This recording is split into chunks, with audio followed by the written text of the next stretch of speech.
December 1878, Colorado Territory. Caleb Thornton hadn't held a child in 4 years, not since he buried his daughter Emma in the frozen ground behind his cabin. But when that red-haired girl collapsed against his fence, clutching a blue bundle to her chest, his arms moved before his mind could stop them. She looked up at him, with eyes too old for her face, and whispered words that cracked something inside him. "Please, mister, keep him. You don't have to keep me. I'm already broken." What happened next would change both their lives forever. If this story touches your heart, subscribe to our channel and stay until the end. Drop a comment telling me where you're watching from. I love seeing how far these stories travel. Now let me tell you how it all began. The storm had been raging for 2 days straight when Caleb Thornton heard the sound that didn't belong. A baby crying. Out there, in 20 below weather. He set down the feed bucket and listened. Wind howled through the cracks in his barn walls. His horses stamped nervously in their stalls. But underneath all that noise, faint but unmistakable, a baby's wail. Caleb grabbed his rifle and pushed open the barn door. The cold hit him like a fist. Snow drove sideways so thick he could barely see his own fence line. He squinted into the white chaos, searching for the source of that impossible sound. That's when he saw her. A small figure struggling through drifts that came up past her waist. She moved slow, fighting for every step, hunched over something clutched to her chest. The bundle in her arms moved, cried.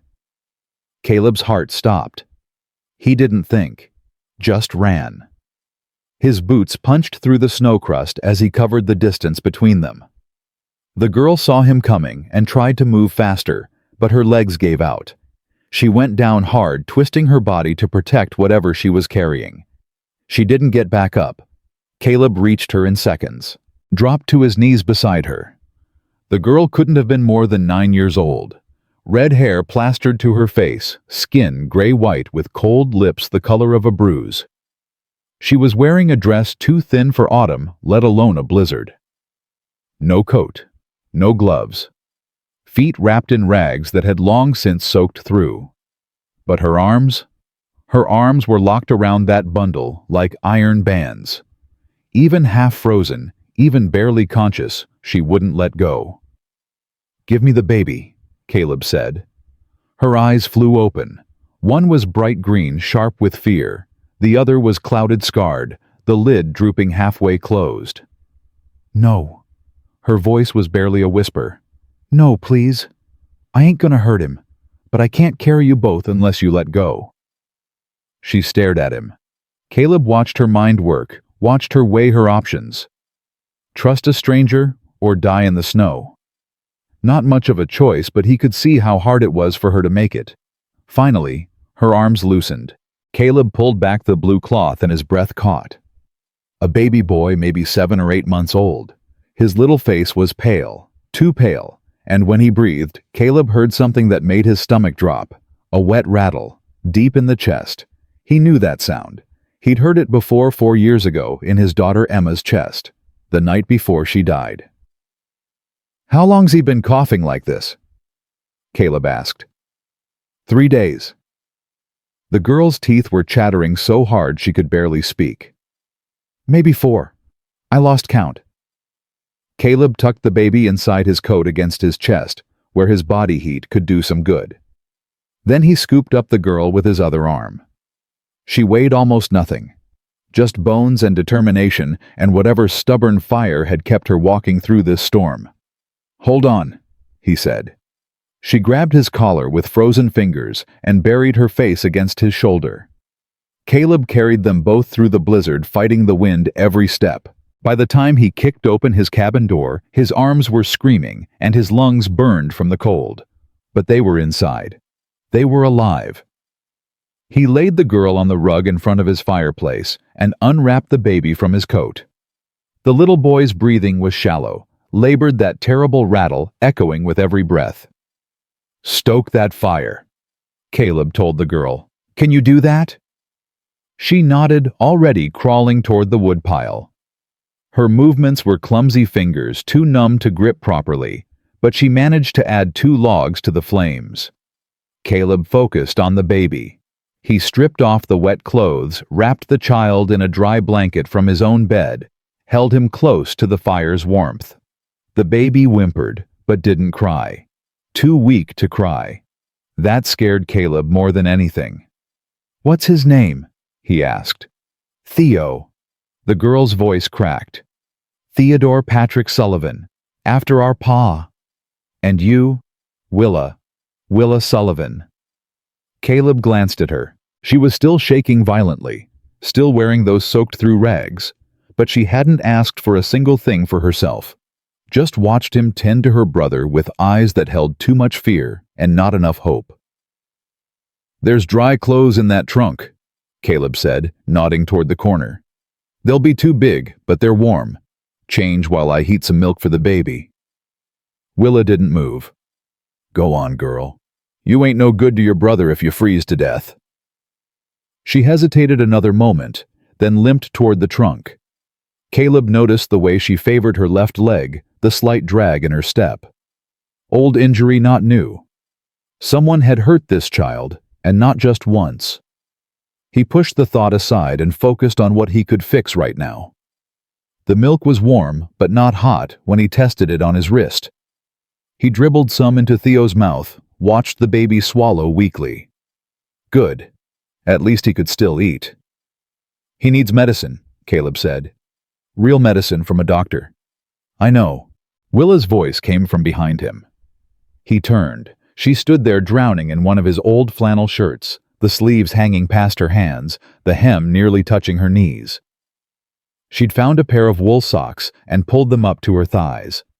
Her red hair was starting to dry, curling wildly around her face. She looked like a half-drowned kitten someone had fished out of a river, but her eyes, her one good eye that was pure steel. "I was trying to get to town," she said, "to find a doctor. But the storm—" "Town's 20 miles south. You'd have been dead before you made it halfway." "I know." She lifted her chin. "But Theo was dying anyway. At least this way there was a chance." Caleb stared at her. 9 years old, walking into a blizzard with a sick baby, knowing she'd probably die doing it anyway, because the alternative was watching her brother die slow. That kind of courage didn't come from nowhere. That kind of courage got forged in fire. "Who's chasing you?" Caleb asked. Willa's face went pale. "How did you—" "Nobody walks 20 miles through a blizzard unless they're running from something worse than the cold."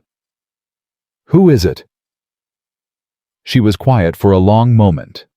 Then, in a voice barely above a whisper, "Our uncle, Garrett Harlan." Caleb went still. He knew that name. Everyone in Silver Ridge knew that name. Garrett Harlan owned the bank, held the mortgages on half the town, had his fingers in every business deal within 50 miles. Folks said he was the richest man in the territory. They also said he was the meanest. "Garrett Harlan's your uncle. By marriage. He married my pa's sister, but she died years ago. When pa died last spring, Uncle Garrett became our guardian." Willa's hands clenched into fists. "He said he'd take care of us, said we wouldn't want for nothing. But he's a liar." The words came out hard, bitter.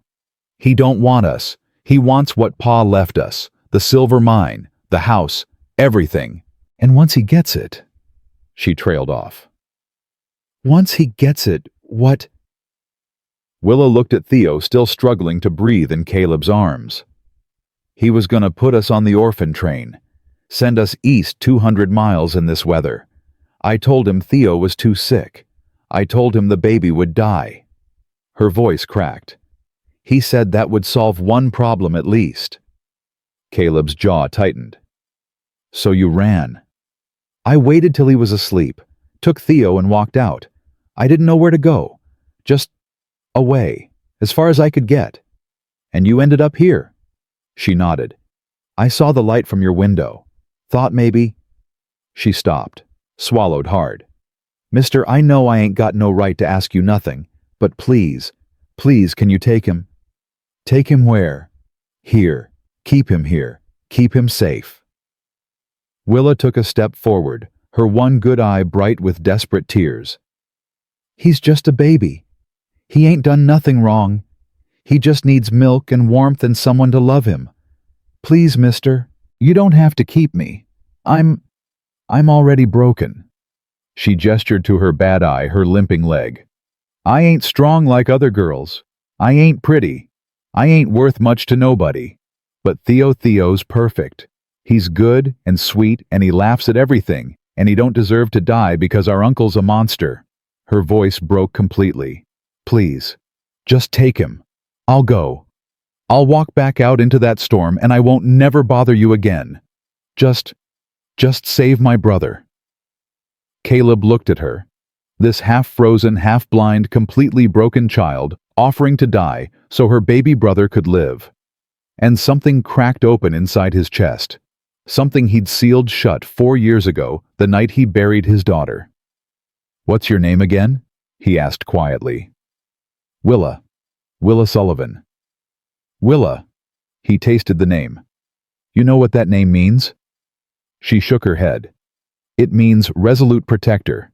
Someone who guards what they love no matter the cost. He looked down at Theo, then back at her. Seems like your mama knew exactly who you'd grow up to be. Willa just stared at him. I ain't taking your brother, Caleb said. Her face crumpled. I'm taking both of you. For a moment, she didn't understand. He watched the words hit her, watched her brain struggle to process something so far from what she'd expected. Both of us. You think I'd save a baby just to send his sister back out into a blizzard? Caleb shook his head. What kind of man you think I am? I don't. Willa's voice trembled. I don't understand. You don't even know us. I know enough. Caleb stood still, holding Theo against his chest. I know you walked 20 miles through a storm that should have killed you. I know you were ready to die for your brother. I know somebody hurt you bad enough to leave scars, and you're still standing. He looked her dead in the eyes. That's enough for me. Willa's legs buckled. She didn't fall, just sort of folded, sinking to her knees on the cabin floor, her whole body shaking with something that wasn't cold anymore. Hey. Caleb knelt beside her, one arm still cradling Theo. Hey. You're safe now. You hear me? You're safe. Nobody. She could barely get the words out. Nobody ever. I thought. I know what you thought. You were wrong.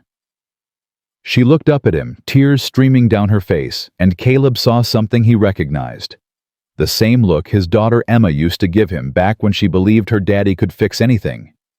He'd failed Emma. Failed to protect her from the fever that stole her away. But maybe, just maybe, he could do better this time. Come on, he said gently. Let's get you warmed up proper. Then we'll figure out what to do about your uncle. He helped her to her feet, guided her to the chair by the fire. She sat there, hugging her knees to her chest, watching him move around the cabin, never once letting her eyes leave her brother. Caleb worked quickly. More milk for Theo. A blanket for Willa. Broth heating on the stove. The familiar motions of caring for someone, motions he'd thought he'd never make again. You got a name? Willa asked suddenly. Caleb. Caleb Thornton. You live out here all alone. Have for 4 years now. Why? Caleb paused, ladle in hand. Had a family once, he said finally. Wife named Sarah. Daughter named Emma. They got sick. Winter fever. I rode to town for medicine, but... He shook his head. By the time I got back, they were gone. Both of them. Willa was quiet for a long moment.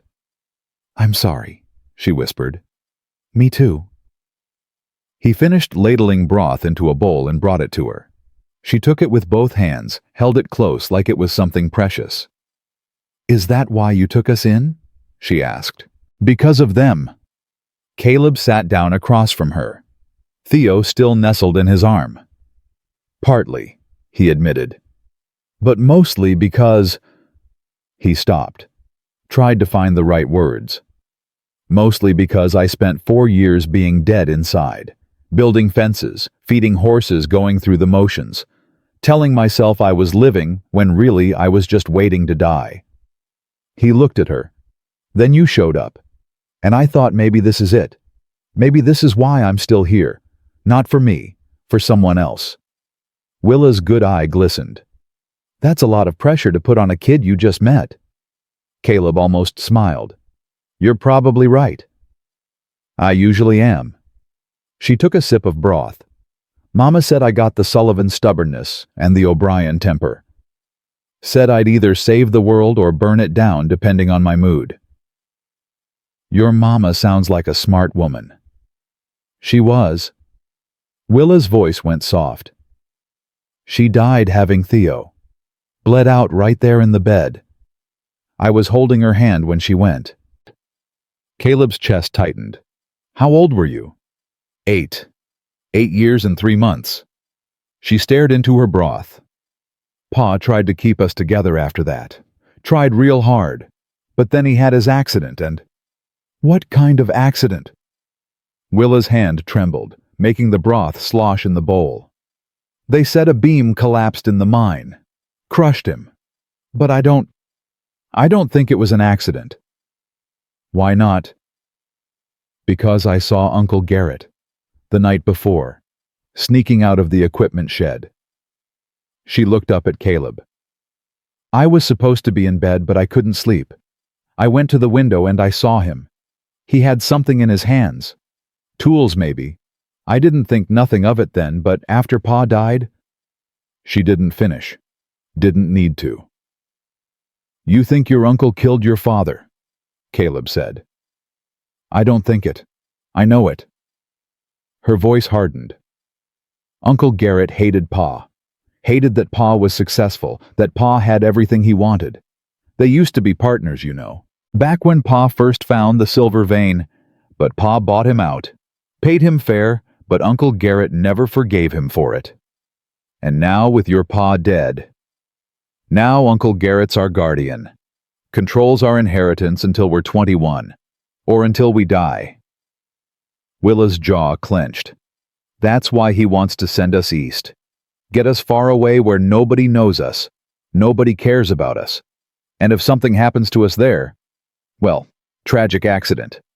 Orphans die all the time. Caleb felt something cold and hard settle in his gut. He'd known Garrett Harlan was a snake. Everyone in the territory knew that. But this murdering his own brother-in-law, plotting to kill children for money, this was something else entirely. Why didn't you tell anyone? Caleb asked. The marshal, a judge, anyone. Tell them what? That I saw my uncle walking out of a shed? Willa shook her head. Uncle Garrett owns this town. Owns the marshal, owns the judge, owns everybody. Who's gonna believe a 9-year-old girl with one bad eye over the richest man in the territory? She had a point. A bitter, terrible point. So you ran instead. I couldn't let him kill Theo. I couldn't. Her voice cracked.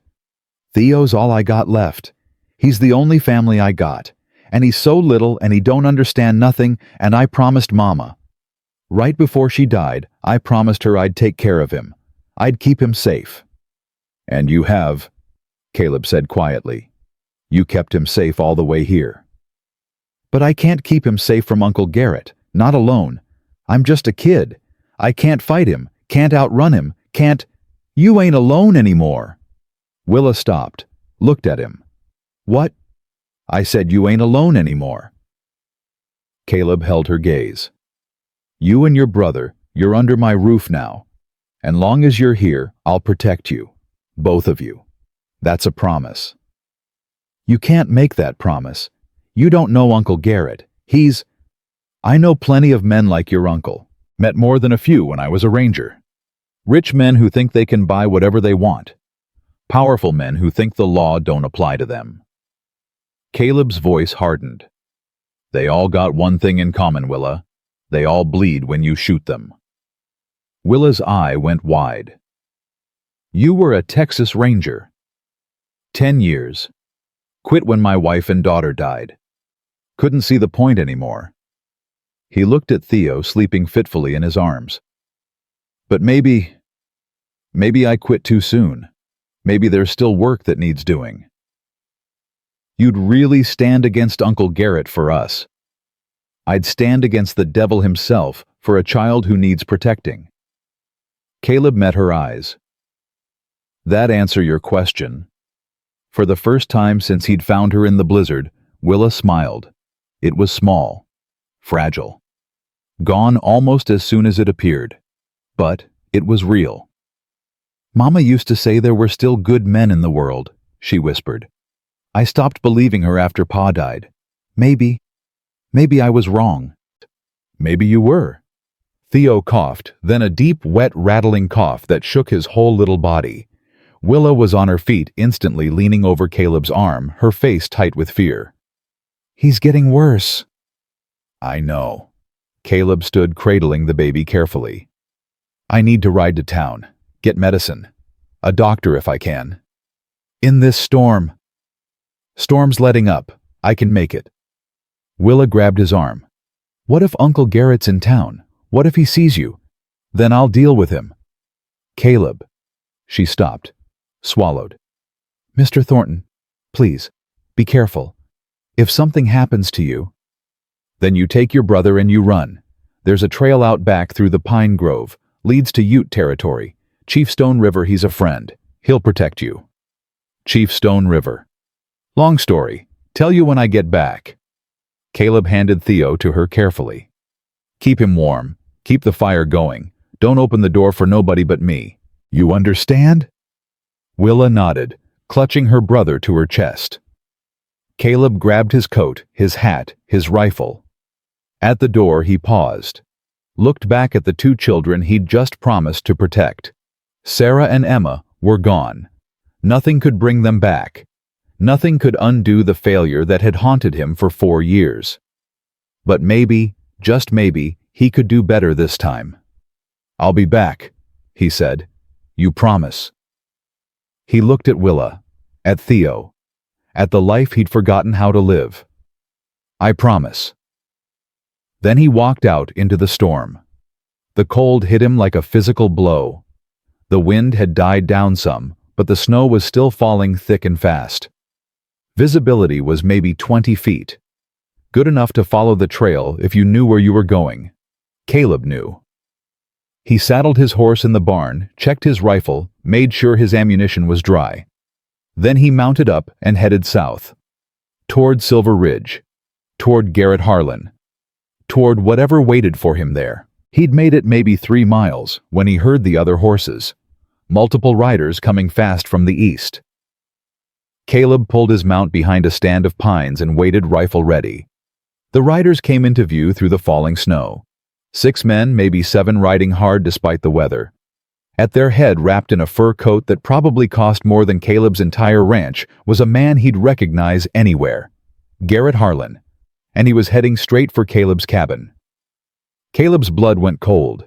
He'd left them alone. Left 2 children alone against a man with money and power and no conscience. Left them with nothing but a locked door and a promise to return. The riders thundered past without seeing him disappearing into the white haze of the storm. Caleb turned his horse around and kicked it into a gallop.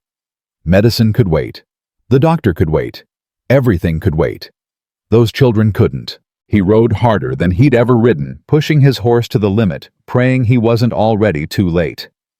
The snow swallowed all sound except the pounding of hooves and the thunder of his own heartbeat. Please, he thought. Please let them be okay. Please let me not be too late. Not again. Not again. His cabin came into view through the storm. Lights in the windows, smoke from the chimney, and 6 horses tied up outside his fence. Caleb pulled up short, slid off his mount, approached on foot with his rifle raised. Through the window he could see figures moving inside, could hear voices muffled by the glass but unmistakable. A man's voice, cold and smooth. Very patient man, Miss Sullivan, but my patience has limits.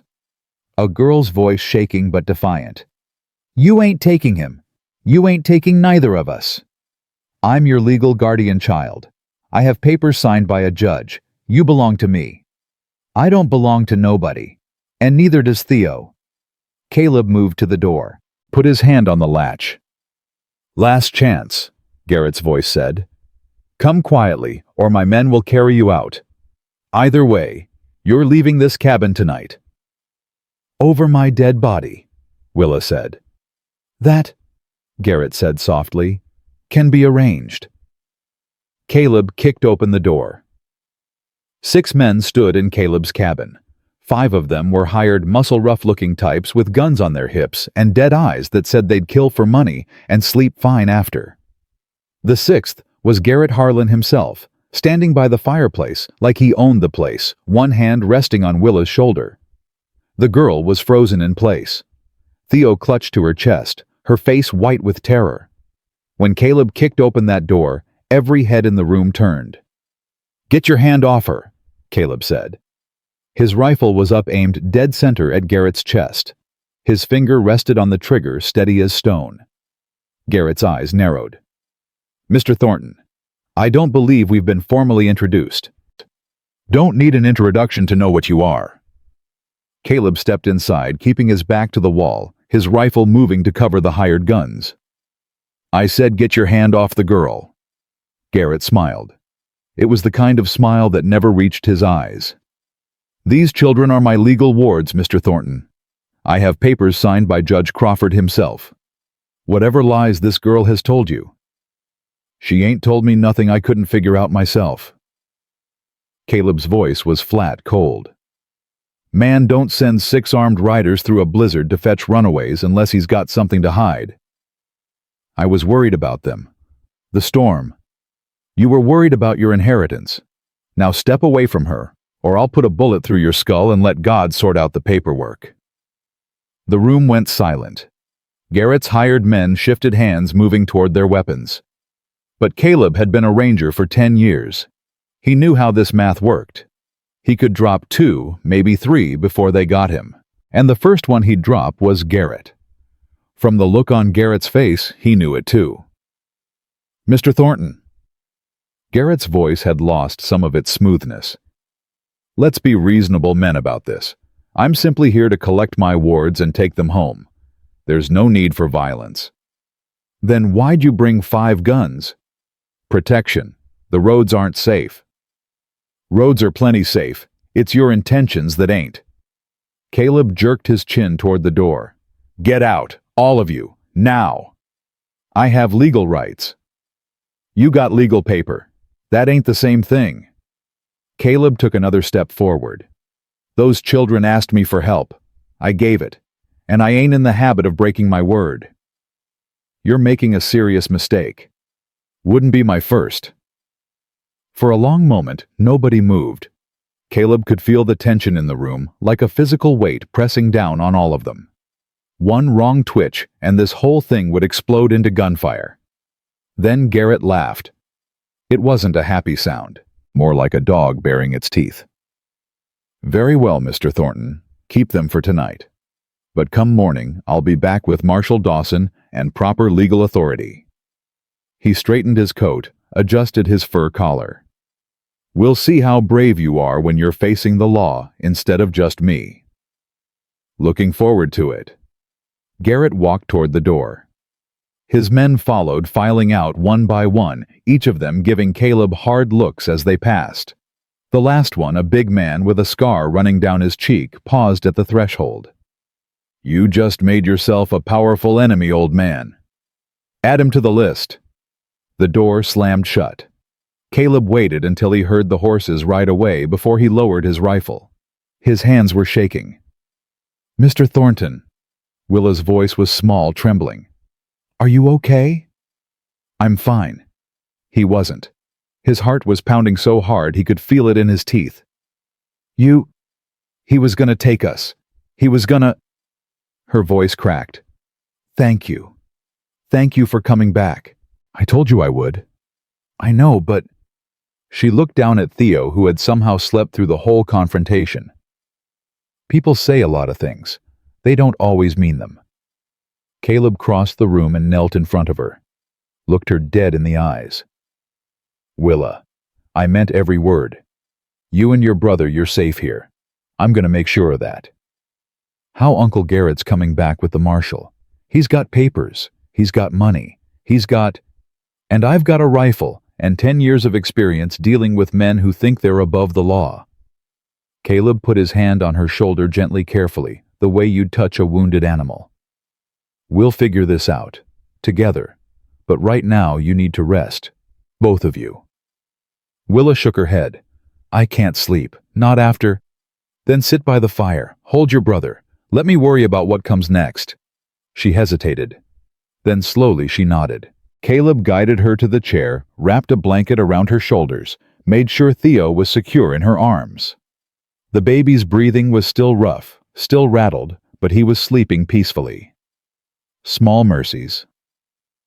"Mr. Thornton?" "Yeah. Why are you doing this?" Willa looked up at him with that one good eye searching his face for something. "You don't know us. We ain't your responsibility. Why would you risk everything for 2 kids you just met?" Caleb was quiet for a long moment. "Because somebody should have done it for mine," he said finally. "And nobody did." He walked to the window and stared out at the darkness, watching for riders who might come back. Behind him he heard Willa start to hum a soft, sad lullaby, the same one she'd probably sung to Theo 1,000 times before. It was the same melody Sarah used to sing to Emma. Caleb closed his eyes and let the grief wash over him. Just for a moment, just long enough to remember why he was still fighting. Then he opened them again and got back to work. Morning came gray and cold, the storm finally blown itself out. Caleb hadn't slept. He'd spent the night cleaning his guns, checking his ammunition, planning for every scenario he could think of. Willa had dozed off in the chair around midnight, Theo still cradled in her arms. She looked peaceful in sleep, younger somehow without that weight of fear and responsibility pressing down on her. Just a kid, Caleb thought. Just a 9-year-old kid who's been through more than most adults see in a lifetime. He was making coffee when he heard the horses. "Willa!" He kept his voice calm.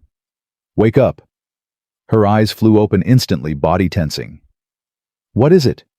"Company coming. Stay inside. Stay quiet." He grabbed his rifle and stepped out onto the porch. 3 riders coming up the trail. Caleb recognized the one in front, Marshal Hank Dawson badge glinting in the weak morning light. Beside him rode Garrett Harlan, wrapped in that same fur coat, looking smug as a cat in cream. The 3rd rider was a surprise. Dr. Clement Ashford, the only doctor within 50 miles, carrying his medical bag across his saddle. Caleb's grip tightened on his rifle. "Morning, Caleb." Marshal Dawson dismounted slow, keeping his hands visible. They'd worked together back in the day, back when Caleb still wore a badge. There was history between them. Complicated history. "Hank, you know why I'm here?" "I can guess." Garrett dismounted too, staying behind the marshal, like the coward he was. "Marshal Dawson, I insist you arrest this man immediately. He threatened me at gunpoint last night. He's holding my wards against their will." That true Caleb. He came into my home with 5 armed men, tried to take 2 children who'd come to me for protection. I defended them, same as I would have done if he'd come after anybody under my roof. They're my legal wards. Garrett's voice was sharp. "I have papers." "I've seen your papers." Marshal Dawson held up a folded document. "Got them right here, signed by Judge Crawford. Legal and proper." Caleb felt something cold settle in his gut. "So what happens now, Hank? You gonna drag those kids out of my house, hand them over to a man they're terrified of?" "The law's the law, Caleb. Law says a lot of things, doesn't always make them right." Marshal Dawson sighed. He looked tired, Caleb realized. Tired and old and caught between duty and something that might have been conscience. "I ain't here to drag nobody anywhere," the marshal said finally. "I'm here to talk, figure out what's really going on." He nodded toward Dr. Ashford. "Brought the doc along because I heard there's a sick baby inside. Figured that ought to come first." "The baby's fine," Garrett said quickly. There's no need. The baby's got pneumonia. Caleb cut him off. Been coughing up fluid for days. He needs medicine, not a 200-mile trip to some orphanage in this weather. Orphanage? Marshal Dawson's eyebrows rose. That true, Mr. Harlan? You planning to send these children east? I'm making arrangements for their proper care. There are institutions better equipped. He's trying to get rid of them. Caleb's voice hardened. Get them far enough away that nobody'll notice when they disappear. Then he inherits everything, the silver mine, the house, the whole Sullivan estate. That's slander. Garrett's face went red. I demand you arrest this man for defamation. I ain't arresting nobody for talking. Marshal Dawson stepped forward. But I am gonna need to see those children. Talk to them myself. Hear what they've got to say. Marshal, I must protest. You can protest all you want, Mr. Harlan, but those kids are witnesses in whatever's going on here, and I mean to hear their side. Caleb stepped aside. Willa, you can come out now. The cabin door opened. Willa emerged slowly. Theo in her arms, her chin held high despite the fear in her eyes. She looked at the marshal, at Garrett, at Dr. Ashford. Then she looked at Caleb. He gave her a small nod. Miss Willa Sullivan. Marshal Dawson approached her gently, keeping his voice soft. I'm Marshal Dawson. You remember me? Yes, sir. Willa's voice was steady. You came to our house after Pa died. Said you were sorry for our loss. That's right. I am sorry, honey. Your Pa was a good man. The marshal knelt down to her level. Now I need you to tell me the truth. Did you run away from your uncle's house? Yes, sir. Why? Willa's gaze flickered to Garrett. The man was staring at her with cold, hard eyes, a warning in them, a threat. But Willa didn't flinch. Because he was going to kill us, she said. That's a lie. Garrett stepped forward. Marshal, the child is hysterical. She's been manipulated by this man. Let her talk. Dawson's voice went sharp. Go on, Miss Willa. Uncle Garrett was gonna put us on the orphan train. Send us east in the middle of winter, even though Theo was sick. I told him the baby would die. He said... Her voice wavered. He said that would solve one problem. She's making this up. And Pa. Willa's words came faster now, tumbling out like a dam breaking. Pa's accident wasn't no accident. I saw Uncle Garrett the night before. I saw him sneaking out of the equipment shed. He had tools in his hands. And the next day, a beam collapsed and Pa... Enough. Garrett's face had gone from red to purple. Marshal, I will not stand here and be accused of murder by a 9-year-old child with one eye and an overactive imagination. One eye, Willa said quietly, that your fist gave me. The whole world seemed to stop. Marshal Dawson straightened up slowly. What did you say? My eye. Willa pointed to the scarred, clouded eye that had haunted Caleb since he first saw her. I dropped a plate. Uncle Garrett got angry. He hit me so hard I fell into the doorframe. Mama's doctor said I'd never see right out of it again. You have no proof of that. But Garrett's voice had changed, lost its confidence. It's her word against mine. Then let's hear her word. Marshal Dawson turned back to Willa. Is there anything else you want to tell me, honey? Willa looked at Caleb. He could see her wrestling with it, the fear of speaking up, the terror of what Garrett might do. But underneath all that burning bright was something stronger. Courage. He killed my mama too, she whispered. Dead silence. What? The word came from Dr. Ashford, who'd been standing quietly the whole time. What did you say? Mama was having Theo. She was bleeding bad. The doctor, you said she needed medicine. A special medicine that would stop the bleeding. Willa's voice cracked. But Uncle Garrett was in charge of getting it. And when he came back, he said the pharmacy was closed. Said there was nothing he could do. That's... Dr. Ashford went pale. That's not... I remember that night. I sent him for ergot. It's common. Every pharmacy in the territory stocks it. He came back empty-handed. Willa's tears were falling now, but her voice stayed steady. Mama bled out while he stood there watching. And afterward he smiled. He smiled at me and said, "Looks like it's just you and your pa now." Dr. Ashford looked like he might be sick. "The pharmacy was closed," Garrett said. But his voice was thin, desperate. "I couldn't." "Henderson's pharmacy." Dr. Ashford's voice was hollow. "I remember. I sent you to Henderson's. I spoke to him later. He said you never came." "He's lying." "He's my cousin. He's got no reason to lie." The doctor stared at Garrett with dawning horror. "Good God, you let her die. You stood there and let Bridget Sullivan bleed to death when you could have saved her." "You can't prove." "Mr. Harlan." Marshal Dawson's hand moved to his pistol. "I think you'd better come with me." "On what charge?" "The word of a child." A bitter old doctor. "This is absurd." "Charge is murder. 3 counts. Patrick Sullivan, Bridget Sullivan, and attempted murder of 2 minors. The marshal's voice was ice. "You can come quiet, or you can come hard. Your choice." For a moment, Caleb thought Garrett might actually try to run. The man's eyes darted left-right, calculating escape routes, measuring odds. Then his shoulders slumped. "This isn't over," he said quietly. "I have lawyers. I have friends.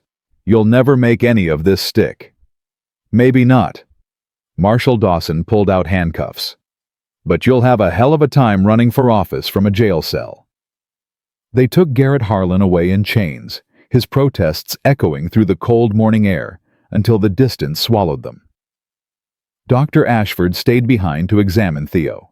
"Pneumonia," he confirmed, listening to the baby's chest with his stethoscope. "But not as bad as I feared. He's young, he's strong.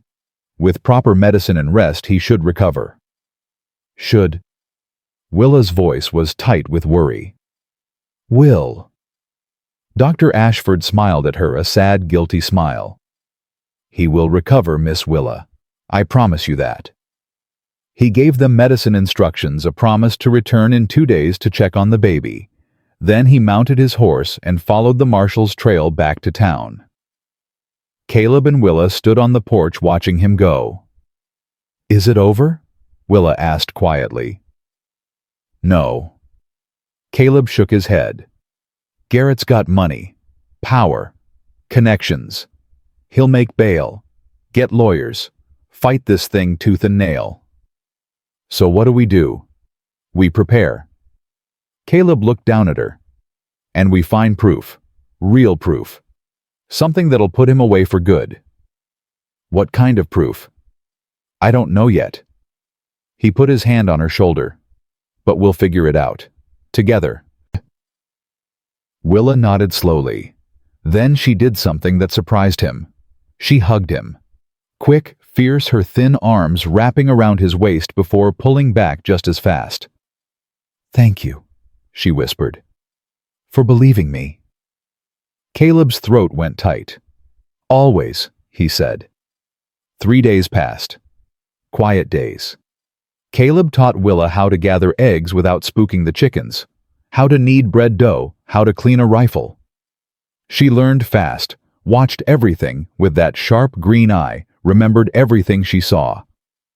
Theo's breathing improved day by day. By the 3rd morning, he was laughing again, grabbing at Caleb's beard whenever he got close enough. For a little while, they almost felt like a family. Then Rosa Delgado came riding up the mountain trail, her horse lathered with sweat despite the cold. "Mr. Thornton," she was breathing hard, her dark eyes wide with urgency. "You need to hear this." "What is it?"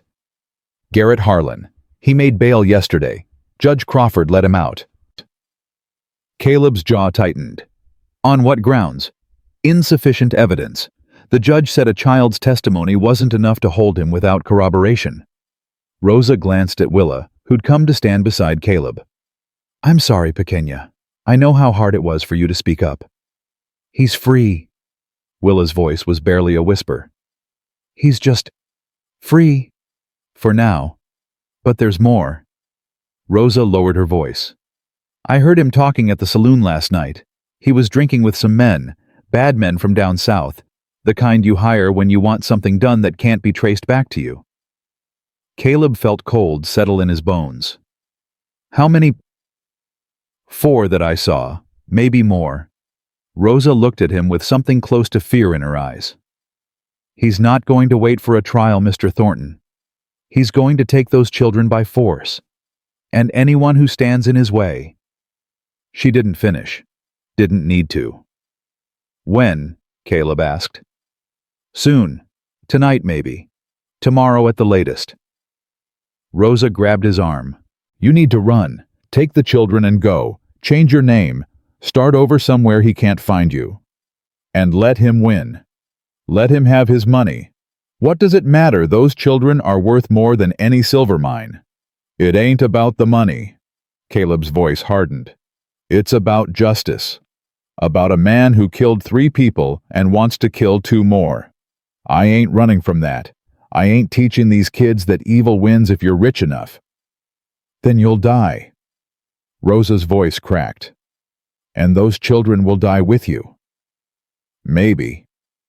Caleb looked at Willa. Or maybe we find another way. What other way? What could possibly? Chief Stone River. The words came from Willa, quiet but certain.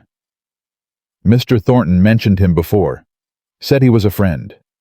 Rosa blinked. The Ute chief? Willa's mama was a teacher, Caleb explained. Taught Ute children for years. The tribe owes her family a debt. And there's something else.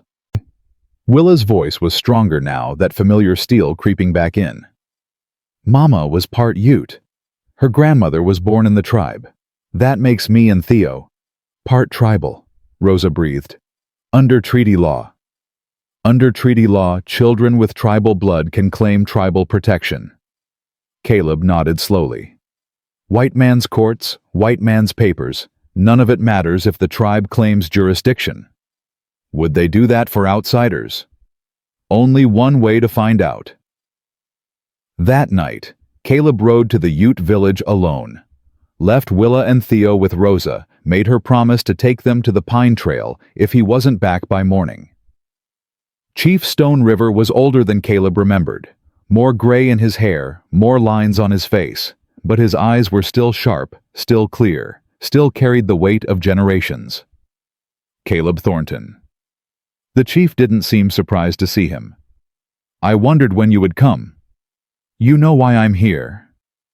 News travels on the wind. Stone River gestured for Caleb to sit by the fire. The Sullivan children, Bridget's children. You knew her. She taught my grandchildren to read, gave them words when the world was taking everything else away. The chief's voice softened.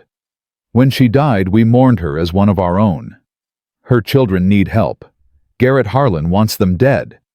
I know what Garrett Harlan wants. I know what kind of man he is. Stone River studied Caleb's face. The question is, what kind of man are you? I'm the kind who doesn't let children die if I can stop it. Why? The question hung in the air between them. Caleb could feel the weight of it, the challenge. This wasn't a simple conversation. It was a test. Because I failed once before, he said finally. My wife, my daughter, I couldn't save them. But these children, Willa and Theo, maybe I can save them. Maybe that's why I'm still here. Not for me. For them. Stone River was quiet for a long moment. The tribal council will hear your case, he said finally. If you pass the trial of 3 questions, the children become yours under tribal law. No white man's court can touch them. And if I fail, then the children become wards of the tribe. They will be raised as Ute. The chief's eyes glinted. Either way, Garrett Harlan loses. What are the 3 questions? You will find out when you face them. Stone River rose. Come back in 3 days. Bring the children. We will hold the trial at dawn. Caleb stood too. Thank you.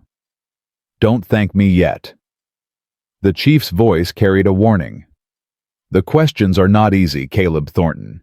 They are designed to reveal what is in a man's heart. Many have failed them. Then I'll have to make sure I don't. He rode back through the darkness, hope and fear warring in his chest. 3 days. He had 3 days to keep Willa and Theo safe. 3 days to prepare for a trial that would determine all their futures. 3 days before everything changed. He was almost home when he smelled the smoke. Caleb kicked his horse into a gallop, heart-pounding prayers falling from his lips like broken glass. Not again. Please God, not again. His barn was burning. Flames roared into the night sky, orange and red and hungry, consuming everything he'd built over 4 years. His horses screamed, he could hear them through the inferno, panicking, trapped. And standing in front of his cabin, surrounded by armed men, was Garrett Harlan. "Mr. Thornton," Garrett's voice carried over the roar of the fire. "So glad you could join us. I was just about to introduce myself to your house guests." Caleb dismounted, rifle in hand. Rosa stood on the porch. Her shotgun raised, her face hard with fury. Behind her, through the cabin window, Caleb could see Willa's pale face. "Let them go," Caleb said. "This is between you and me." "This stopped being between you and me when you decided to interfere," Garrett smiled. "I gave you a chance to walk away. You didn't take it. Now we do things my way. Your way involves burning down a man's barn, threatening women and children. My way involves getting what's mine." Garrett's smile faded. "Those children are worth a fortune, and I have waited too long, sacrificed too much to let some washed-up ranger take them from me. Those children ain't yours. They never were. According to the law." "Damn the law." Caleb raised his rifle. "According to me, you're a murderer, a coward, and the worst kind of snake. And I ain't letting you touch those kids." "You're one man, Thornton. I've got 6. "Then you'd better hope those 6 are ready to die, because I promise you, I'm taking at least 3 of you with me. And the first one I take is you." The standoff held for one long, terrible moment. Fire raged behind them. Armed men waited. And in the cabin, 2 children held their breath. Then from the darkness came the sound of horses. Dozens of them. Riders emerged from the tree line, 15-20 more. At their head rode Zeke Crow, the half-Cheyenne foreman who'd worked for Patrick Sullivan. Behind him came Miguel Santos, Dr. Ashford, Rosa's sons. Miners, ranchers, shopkeepers, people Caleb barely knew. People who'd stayed silent for too long. "Stand down, Garrett." Zeke's voice was cold. "It's over." Garrett's face went pale. "This is none of your concern. Patrick Sullivan gave me a job when nobody else would. Treated me like a man when the rest of this territory treated me like dirt." Zeke raised his rifle. "You killed him. You killed his wife. And now you want to kill his children. You have no proof. I have this." Zeke pulled out a leather satchel. "Papers. From Patrick's safe. I hid them before you could get your hands on them." He smiled grimly. "They prove you embezzled money from the mine. They prove you falsified safety reports.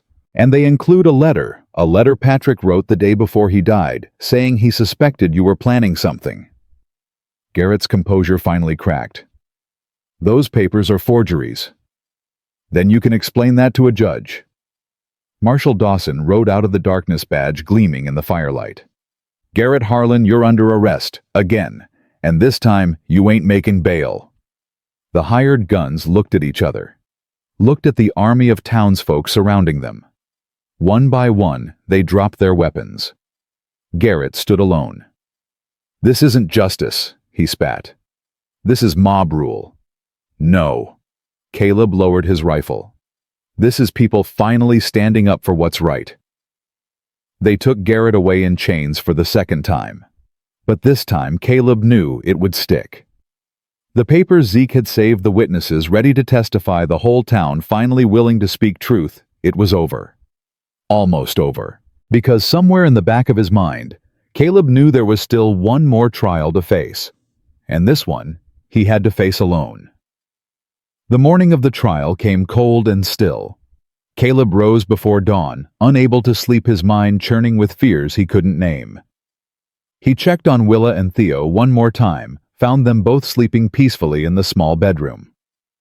Willa had her arm wrapped around her brother, protecting him, even in dreams. Caleb stood there, watching them for a long moment. These children who'd stumbled into his life less than a week ago. These broken, beautiful souls who'd somehow cracked open his frozen heart and planted something new inside it. Hope. He couldn't lose them. Not now. Not after everything. But Chief Stone River's warning echoed in his mind. The questions are not easy. Many have failed them. Mr. Thornton. Caleb turned. Willa was awake watching him with that one sharp eye. You're leaving, she said. Not a question. For the trial. I'll be back before sunset. What if you don't pass? Caleb knelt beside the bed. Then you and Theo go to the tribe. Chief Stone River will take care of you. He's a good man. But I don't want the tribe. Willa's voice cracked. I want you. The words hit Caleb like a physical blow. He'd spent 4 years convincing himself he didn't need anyone. That being alone was safer, easier. That love was just another word for loss waiting to happen. And now this 9-year-old girl was looking at him like he was the only solid ground she'd ever known. I want you too, Caleb said quietly. Both of you. More than I've wanted anything in a long time. Then don't fail. I'll try my best. No. Willa grabbed his hand, squeezed it hard. Don't try. Do. Promise me you'll do. Caleb looked at her fierce little face, her scarred eye, her stubborn jaw. So much like her mother Rosa had told him. So much like the woman who'd walked through fire to teach Ute children their letters. I promise, he said. He rode out as the first light touched the mountains. The trail to the Ute village wound through pine forests and across frozen streams, climbing higher into country that belonged to no white man's map. Caleb had traveled this path before years ago, back when he still wore a badge. Back when he still believed in simple things like justice and duty and right versus wrong. Now he wasn't sure what he believed anymore. Only that 2 children were counting on him. And he couldn't let them down. The village appeared through the morning mist, like something from another world. Teepees arranged in a great circle, smoke rising from cook fires people already gathered for the trial. Chief Stone River waited by the central fire flanked by 6 other elders. Their faces were weathered by decades of wind and sun and sorrow. Their eyes held the weight of a people who'd watched their world shrink year by year, treaty by treaty, broken promise by broken promise. And now they would judge whether Caleb Thornton was worthy of 2 children with tribal blood. Caleb Thornton. Chief Stone River's voice carried across the gathering. You come seeking to adopt children of our blood. Our law requires you answer 3 questions with complete truth. Not clever words, not right answers. Truth from your heart. I understand. We will know the difference. The chief's eyes bored into him. Are you ready? Caleb took a deep breath. I am. An elderly woman stepped forward. The oldest person Caleb had ever seen. Her face was a map of wrinkles, her eyes bright as a girl's despite the decades behind them. First question, she said. You lost a wife and daughter. You grieve them still. Why do you seek to replace them with children who are not yours? The question cut deep. Caleb felt it slice through all his defenses, all his carefully constructed walls, straight to the wound that had never healed. He could lie, could say something noble about duty or compassion or wanting to help. But Chief Stone River had said truth, and truth was the only thing Caleb had left. I don't seek to replace them, he said slowly. Martha and Emma can't be replaced. Nothing in this world or the next could fill the hole they left. He paused, gathered himself. But grief is a canyon, ma'am. You can stand on one side alone, staring at the darkness, letting it swallow you up. Or you can build a bridge and cross it. His voice cracked. Willa and Theo, they're not replacing what I lost. They're the bridge that lets me keep living without forgetting the dead. The old woman studied him for a long moment. Then she nodded. "You speak true," she said. "The heart knows the difference between filling a hole and healing a wound." Relief flooded through Caleb, but he knew better than to relax. 2 more questions. 2 more chances to fail. A middle-aged man stepped forward next. Strong build, hard eyes, the look of a warrior who'd seen too many battles. "Second question. You are a man of property and independence. Children require sacrifice of freedom, of resources, of self. Your barn burned, your cattle scattered. Why give what little remains to children who may never call you father?" Another blade to the heart. Another truth he had to face. "Because I built that barn for nobody," Caleb said. "Spent 4 years putting up fences, feeding horses, making everything bigger and better. And every night I came home to an empty house. Property without purpose is just things, dead weight, chains dragging you down." He thought of Willa teaching him to laugh again, of Theo reaching for his beard with chubby hands, of the way his cabin felt different now, warmer, fuller, alive. "Those children give me a reason to rebuild," he continued. "Not for me, for them. And if they grow up and leave well," he shrugged. "That's how it's supposed to be. Children ain't meant to stay. They're meant to become strong enough to fly." The warrior nodded slowly. "You understand parenthood then. It is the art of holding tight while letting go." 2 down, 1 to go. Chief Stone River himself stepped forward for the final question. His face was unreadable, his eyes dark and deep as mountain lakes. "Third question," he said. "The hardest. You took these children into your home. You risked everything, your safety, your property, your life. Why?" Caleb opened his mouth to answer. "Do not tell me duty," the chief interrupted. "Do not tell me honor or compassion or righteousness. Tell me the deepest truth, even if it shames you." The deepest truth. Caleb felt the weight of every eye on him, the elders, the warriors, the women and children who'd gathered to watch. All of them waiting, all of them judging, and beneath it all the question he'd been running from for 4 years. Why? Because I failed. The words came out broken raw. "I failed my own son, my daughter, Emma." Caleb's voice shook. "She got sick, winter fever, same as Theo. I rode for medicine, same as I did for Theo. But I was too late." Tears were streaming down his face now. He didn't try to stop them. "Emma died while I was gone. Died calling for her daddy and I wasn't there. And Martha, my wife?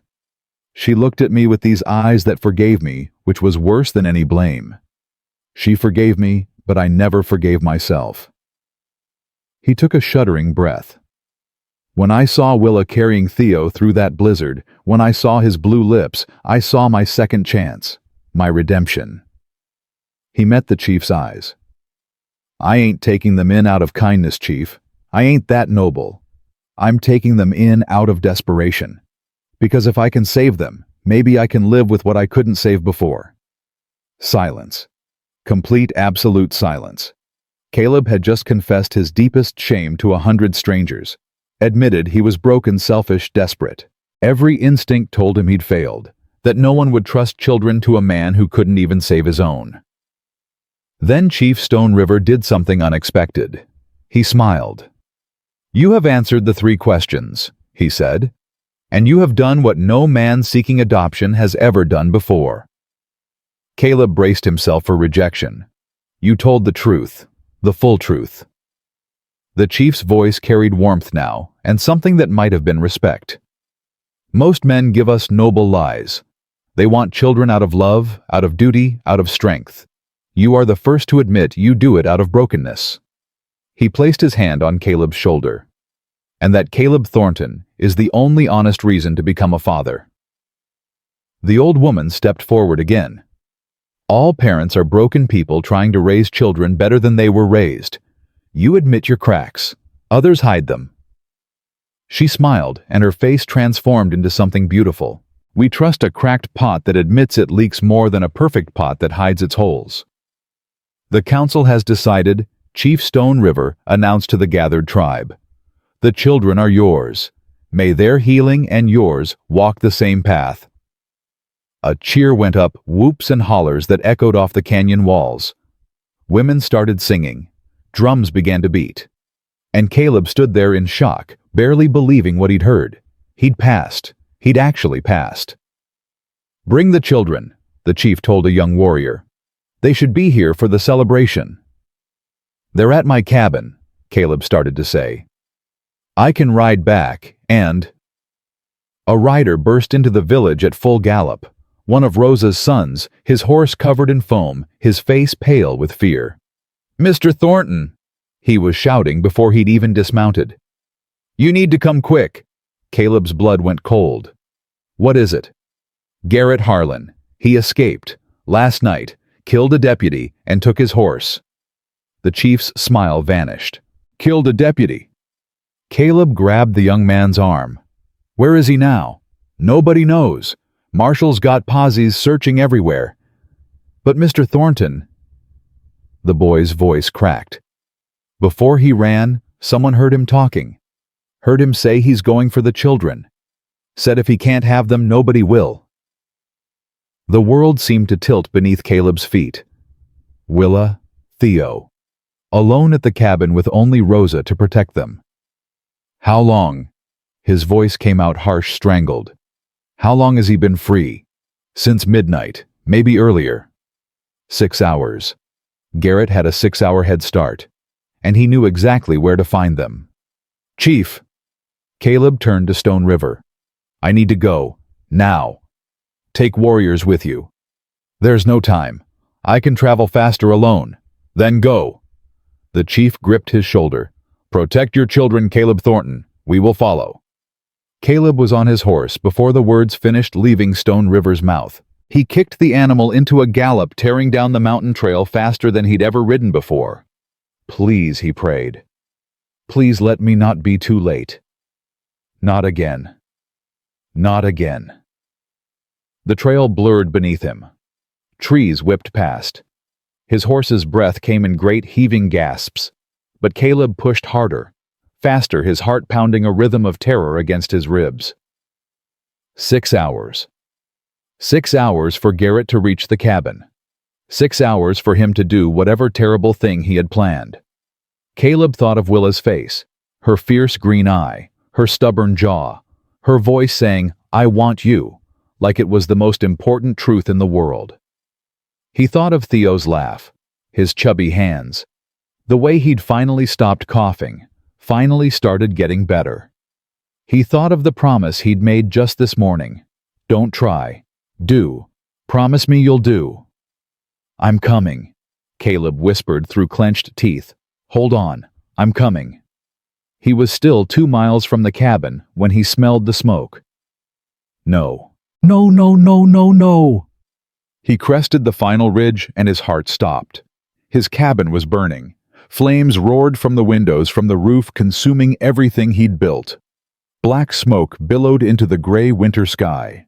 And standing in front of the inferno, illuminated by hellish orange light, was Garrett Harlan. He wasn't alone. Rosa lay crumpled on the ground, blood pooling beneath her head.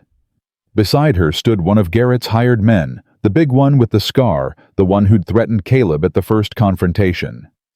He had his pistol drawn, aimed at something behind him. At Willa. She was on her knees in the snow, clutching Theo to her chest, her face streaked with tears and soot. The man's gun was inches from her head. "Mr. Thornton!" she screamed when she saw him. "Don't!" The scarred man cocked his pistol. Caleb pulled his horse up short, his rifle already in his hands. But he couldn't shoot. Not without risking Willa.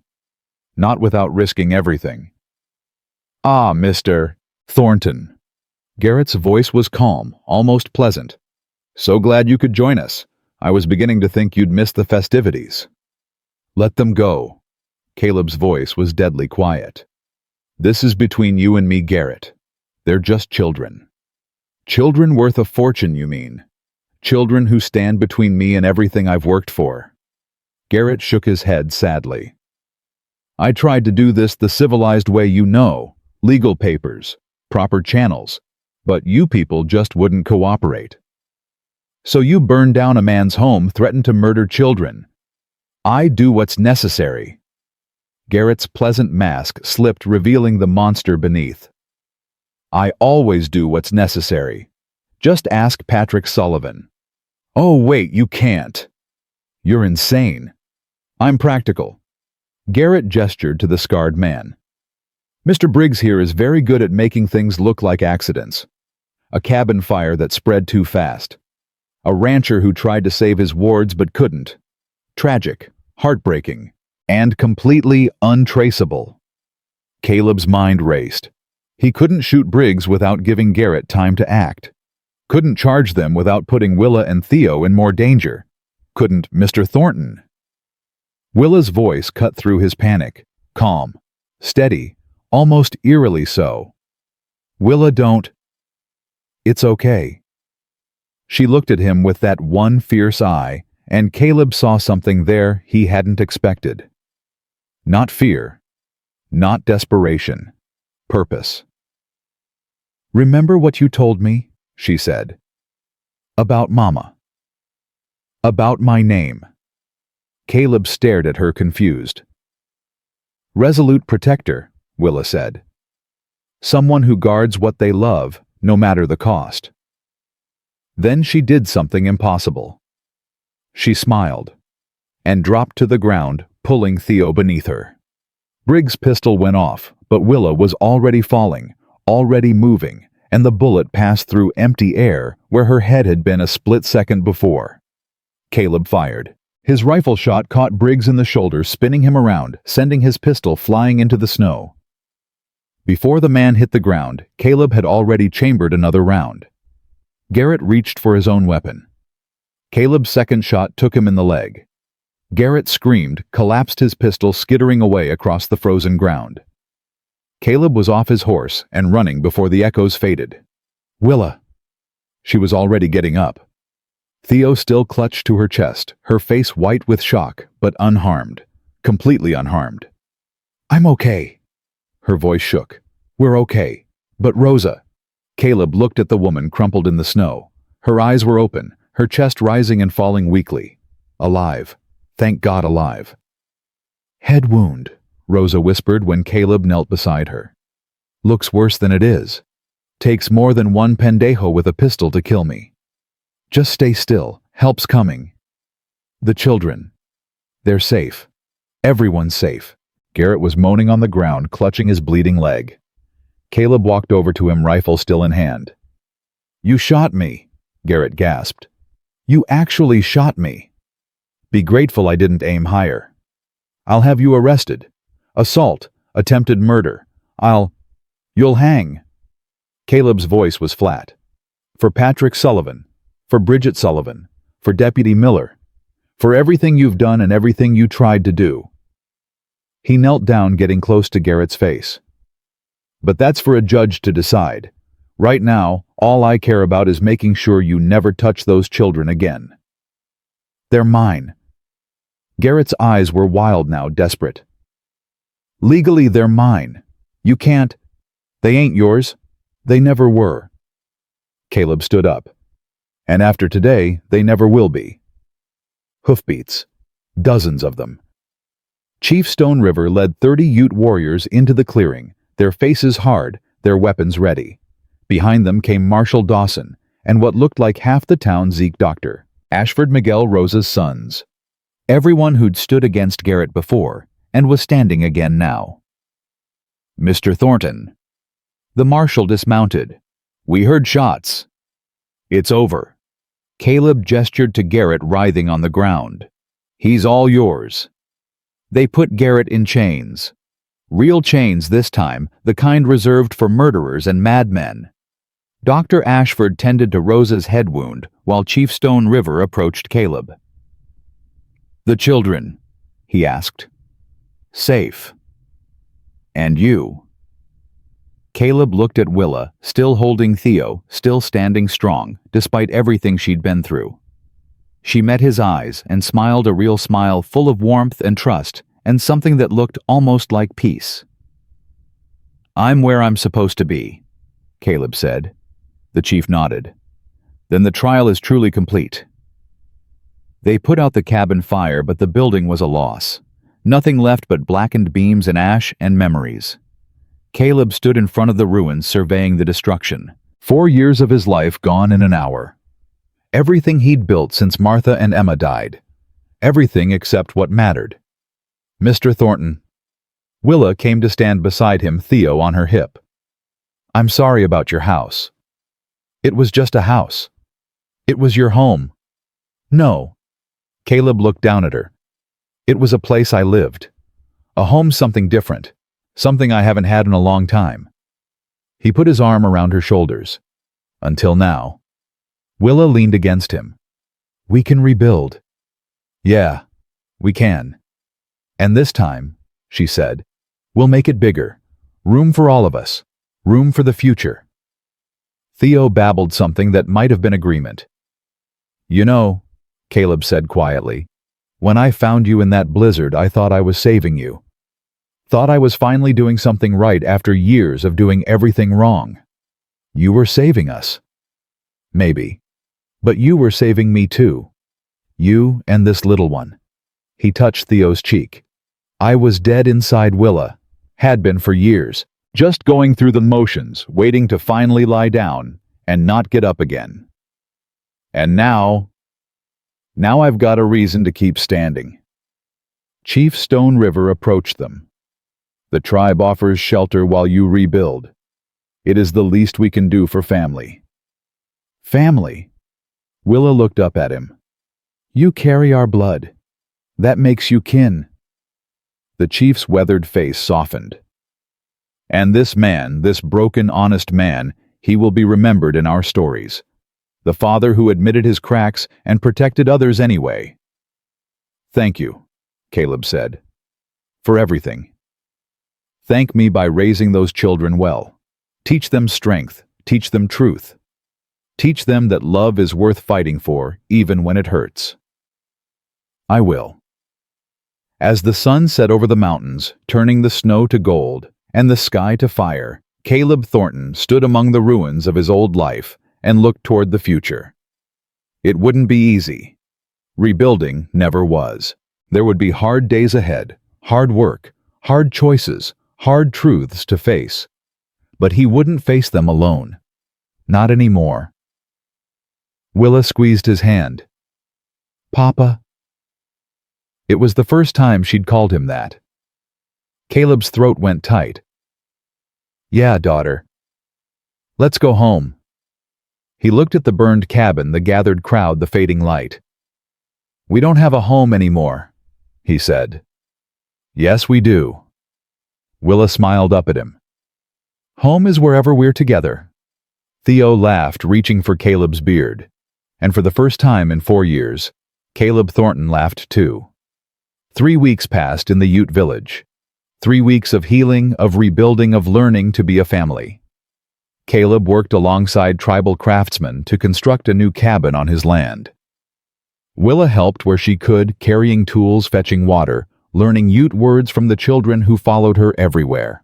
Theo grew stronger every day, his cough fading, his laugh returning, his chubby hands reaching for everyone and everything. Rosa recovered from her head wound, though she claimed the scar made her look distinguished. Dr. Ashford visited weekly to check on everyone, his guilt over Bridget Sullivan's death slowly transforming into something more useful dedication. And through it all, they waited. Garrett Harlan sat in the territorial prison awaiting trial. The evidence against him was overwhelming: Zeke's papers, witness testimonies, his own confession during the standoff. Everyone said it was an open and shut case. Everyone except Caleb. He knew men like Garrett. Knew they always had one more card to play, one more trick hidden up their sleeve. Knew that money and power could twist justice into unrecognizable shapes. So when Marshal Dawson rode into the Ute village on a gray February morning, Caleb wasn't surprised. Just resigned. What now? He asked. The marshal dismounted slowly, his face grim. Trial's set for next week. Judge Patterson coming in from Denver. Patterson. Caleb's jaw tightened. He's in Garrett's pocket. was in Garrett's pocket. Things have changed. Dawson pulled a folded newspaper from his saddlebag. Territorial governor got wind of what's been happening here, sent his own prosecutor. This thing's going federal, Caleb. Garrett's got nowhere to hide. Caleb took the newspaper, scanned the headlines. Silver Ridge scandal prominent. Banker accused of triple murder. Below it, a smaller headline. Governor demands justice for orphaned children. They want Willa to testify, Dawson said quietly. Caleb's head snapped up. No. It ain't my choice. Federal prosecutor says her testimony is crucial. She's the only living witness to what Garrett did to her parents. She's 9 years old. She's been through hell. I ain't putting her on a stand in front of the man who tried to kill her. Caleb? No. His voice was final. Find another way. Dawson sighed. There ain't another way. Without Willa's testimony, the murder charges might not stick. Garrett could walk on everything except the deputy killing. And even that. He killed her parents. He tried to kill her and her brother. He burned down my home. And you're telling me he might walk? I'm telling you the law ain't perfect. Never has been. Dawson met his eyes. But right now, Willa's the key to making sure Garrett Harlan never hurts anyone again. Question is, are you going to let her use it? Caleb stood there, the newspaper crumpling in his fist. Every instinct screamed at him to protect Willa, to shield her from any more pain, to wrap her in safety, and never let the world touch her again. But he knew what Willa would say. Knew the fierce, stubborn girl who'd walked through a blizzard to save her brother. Knew she wouldn't hide from this fight any more than she'd hidden from any other. I'll ask her, he said finally. But it's her choice. Not mine. Not yours. Hers. Willa was helping the Ute women prepare food when Caleb found her. She looked up at his face and immediately set down the bowl she was holding. What's wrong? He told her. All of it. The trial, the testimony, the choice she had to make. She listened without interrupting. When he finished, she was quiet for a long moment. If I don't testify, she said slowly, Uncle Garrett might go free. Maybe. The prosecutor thinks your testimony could make the difference. And if I do testify, I have to face him in court. Tell everyone what I saw. Yes. Willa looked down at her hands. They were trembling slightly. I'm scared, Papa. The word still sent a jolt through Caleb's heart. I know, sweetheart. And nobody would blame you if you said no. You've been through enough. More than enough. But if I say no, he wins. Her voice hardened. He killed Mama. He killed Pa. He tried to kill me and Theo. And he just wins. Sometimes bad people win. It ain't fair, but... No.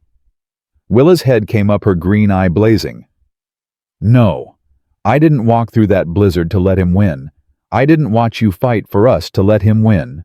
Mama didn't die so he could win. Willa, I'll do it. Her voice was steady now, certain. I'll testify. I'll look him in the eye and tell everyone exactly what kind of monster he is. And then he can rot in prison for the rest of his miserable life. Caleb felt pride and fear war in his chest. You sure? I'm sure. She reached out and took his hand. But Papa, will you be there? In the courtroom, I don't think I can do it alone. Wild horses couldn't keep me away. She smiled. That same small, fierce smile he'd seen the first night he'd found her. Then let's finish this. The trial began on a cold morning in early March. The territorial courthouse was packed, standing room only. People crowded into every corner, spilling out onto the street. Everyone wanted to see justice done. Or watch it fail. Caleb sat in the front row, Theo on his lap. Rosa sat beside him, her head wound healed to a thin white scar. Zeke Dr. Ashford. Chief Stone River. They were all there. All waiting. Garrett Harlan was led in wearing chains. He'd lost weight in prison, his fancy clothes replaced by rough cotton, his arrogant smile replaced by something harder, more desperate. When he saw Caleb, his eyes narrowed. When he saw Willa, something dark flickered across his face. Hate. Pure, undiluted hate. The federal prosecutor was a sharp-eyed woman named Catherine Wells. She'd come from Denver with a reputation for putting away powerful men who thought they were above the law. Garrett's lawyer was a slick-looking man in an expensive suit, the kind of lawyer who made his living finding loopholes for the guilty. Judge Patterson, old white-haired impatient, called the court to order. The Territory of Colorado versus Garrett Harlan. Charges include 3 counts of murder in the first degree, 2 counts of attempted murder, arson, and assault on a peace officer. The judge looked over his spectacles. How does the defendant plead? Not guilty, Your Honor. Garrett's voice was calm, controlled. On all charges. A murmur ran through the crowd. Caleb's hands tightened on Theo. The trial proceeded through its opening statements, through witness after witness, laying out the evidence. Zeke testified about the papers he'd found, the financial irregularities that proved Garrett had been stealing from the Sullivan estate for years. Dr. Ashford testified about Bridget Sullivan's death, about the medicine that Garrett had claimed to fetch, but never did. Marshal Dawson testified about the escape, the dead deputy, the standoff at Caleb's cabin. But everyone knew the main event was coming. The prosecution calls Willa Sullivan. The courtroom went silent. Willa stood up from her seat beside Rosa. She was wearing a simple blue dress that Chief Stone River's wife had made for her red hair braided neatly, her scarred eye clearly visible. She walked to the witness stand with her head held high. She didn't look at Garrett. Not yet. State your name for the record, Prosecutor Wells said. Willa Margaret Sullivan. How old are you, Willa? 9 years and 7 months. And can you identify the defendant in this courtroom? Now Willa looked at Garrett, looked him dead in the eye. That's my uncle, Garrett Harlan. Willa, I'm going to ask you some difficult questions. Take your time. If you need a break, just say so.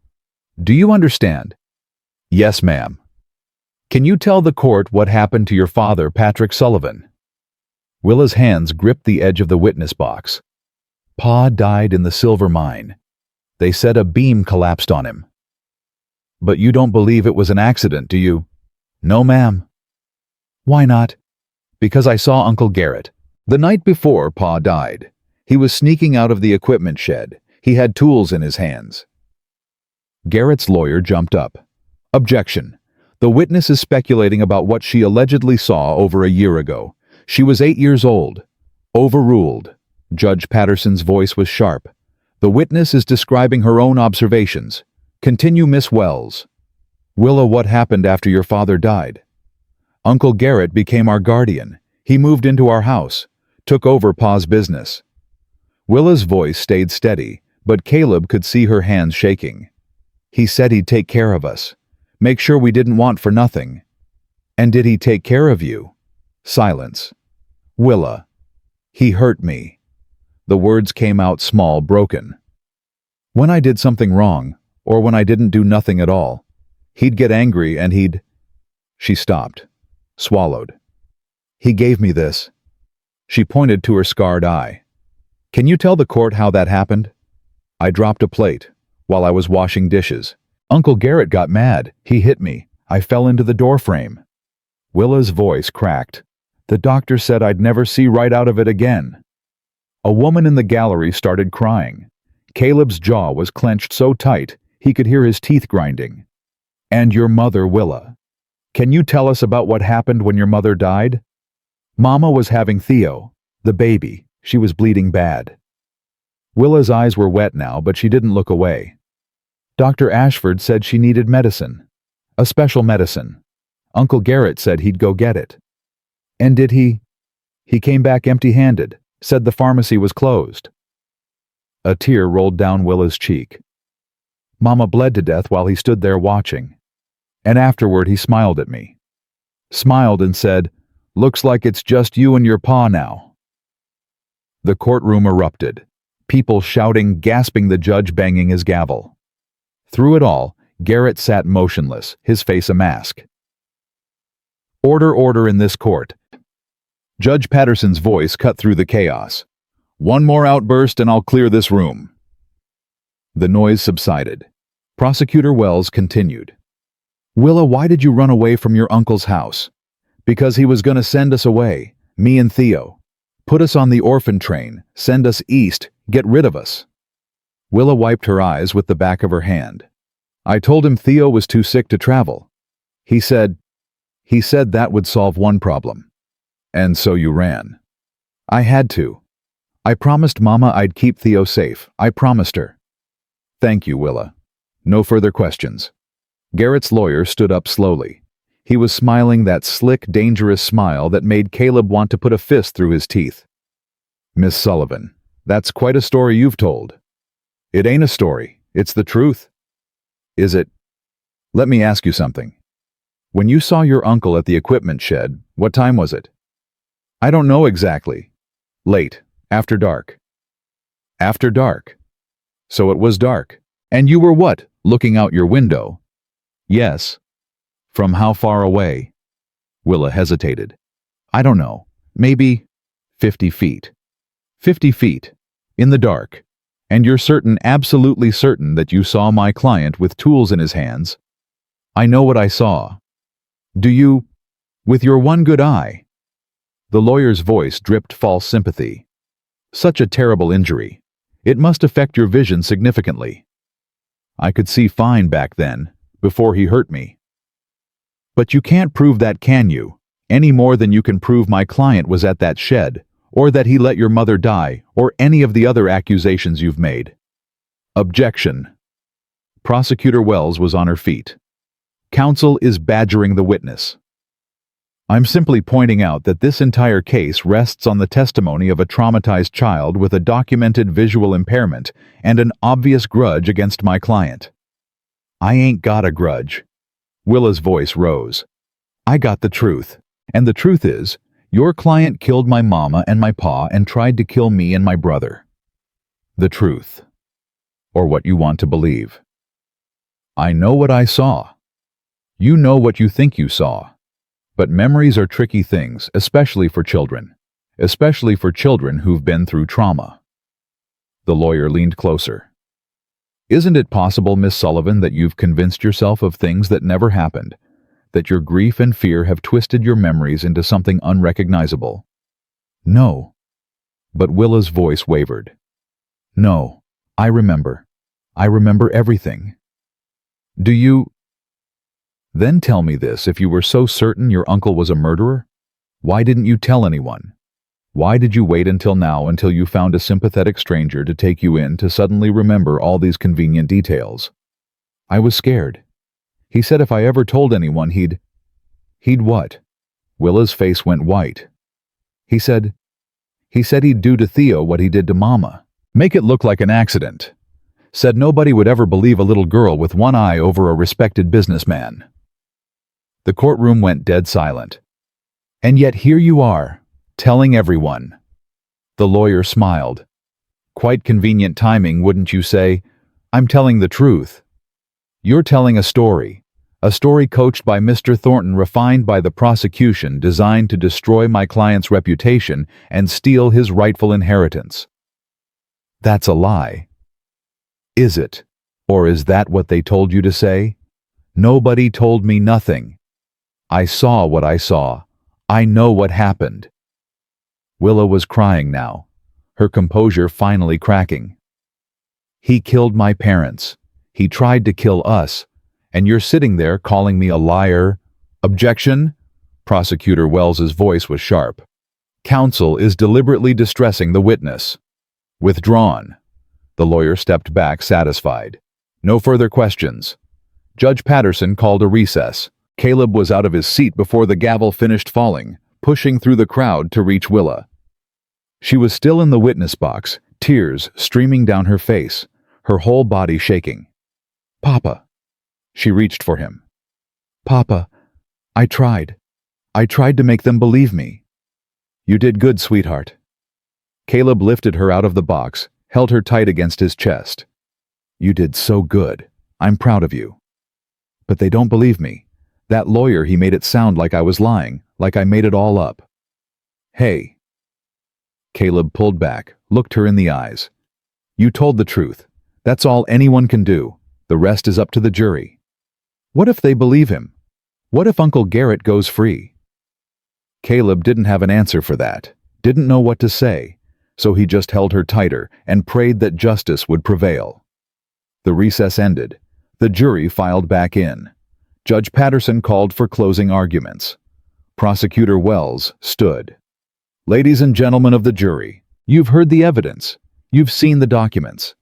You've listened to witnesses describe a pattern of greed, cruelty, and murder that spans years. But most importantly, you've heard from Willa Sullivan. She paused, let the silence stretch. A 9-year-old girl who watched her mother die, who lost her father to an accident she witnessed her uncle prepare for, who carries a scar on her face, a scar given to her by the man who was supposed to protect her. Wells walked toward the jury box. The defense wants you to believe she's confused, traumatized, unreliable.